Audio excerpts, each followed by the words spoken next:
पंकज जी, आपसे पहले जानना चाहेंगे, आप बिहार से एनएसडी तक कैसे पहुंचे और घर वालों ने कोई उसमें रोक टोक की क्या? आपको मना किया कि कहाँ जा रहे हो भाई और क्या करने जा रहे हो तुम? नहीं, मेरे घर वालों ने नहीं रोक टोक मना किया था। बाबूजी पूछे थे कि क्या होगा ये करके, तो मैं बोला मैं प्रोफेसर बन जाऊंगा। तो झूठ बोल के आए? हाँ, मैं बोला कि मेरी सरकारी नौकरी लग जाएगी और मैं कहीं ड्रामा पढ़ाऊंगा। तो बोले अच्छा एक और पढ़ाई होला? हम बोले हाँ। तो फिर तो आ गए। तो उससे पहले कुछ नाटक वगैरह किया नाटक होगा हाँ आपने, जी, क्योंकि पहले selection नाटक में का अनुभव, पहले नाटक का मेरा अनुभव ये है, मेरे गांव में छठ का पूजा होता है, तो उसके दूसरे दिन एक पुरानी परंपरा थी, गांव के लोग मिल के नाटक करते थे, बहुत ही एमेच्योर लेवल का, बहुत ही मतलब एमेच्योरिस्ट प्ले होता था वो। तो उसमें ज़्यादातर अभिनेता गांव के चाचा बड़े भाई लोग होते थे, तो हम छोटे बच्चे हैं तो हमको भी आ जाओ तुम। तो और कोई लाइनें अपनी याद नहीं करता था। संवाद रिहर्सल चलेगा करेक्ट 15-20 दिन रात को, बट रिहर्सल में आधा टाइम खैनी पान बीड़ी या इधर उधर की बात होगी। हाँ कि क्या हुआ उनका उनका जमीन का लफड़ा चल रहा है, यही सब होगा रिहर्सल के नाम पे। और जो जूनियर होगा चलो उठो करो तुम, तो भैया आप नहीं, हमें पुराने कलाकार हैं कर लेंगे।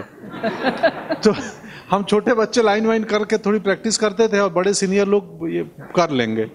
और स्टेज के दिन जिस दिन नाटक होता था, आज ही मैं किस्सा सुबह किसी को बता रहा था, छोटे बच्चे तो हम थोड़े बहुत याद करके जाते थे, हमारी लाइनें वैसे भी एक दो मिलती थी। और जो बड़े कलाकार हैं, मतलब आपको नहीं गांव की बात कर रहा हूं तो वो आगे बढ़ गए और वहां डायरेक्शन का मतलब होता है प्रॉम्प्ट करना, पर्दे के पीछे से डायरेक्टर प्रॉम्प्ट करता है, विक्रम सिंह मैं तुझे नहीं छोड़ूंगा, और ये सुन के बोलेंगे, वो आगे गए भूल गए लाइन, क्योंकि रिहर्सल तो हुई नहीं है। आगे जाके हंसने लगे 1.5-2 मिनट हंसने के बाद वो धीरे धीरे पीछे आ गए पर्दे के पास कि मेरी लाइन क्या थी। खैर, तो ऐसे माहौल से मेरे अभिनय की शुरुआत हुई थी गांव में।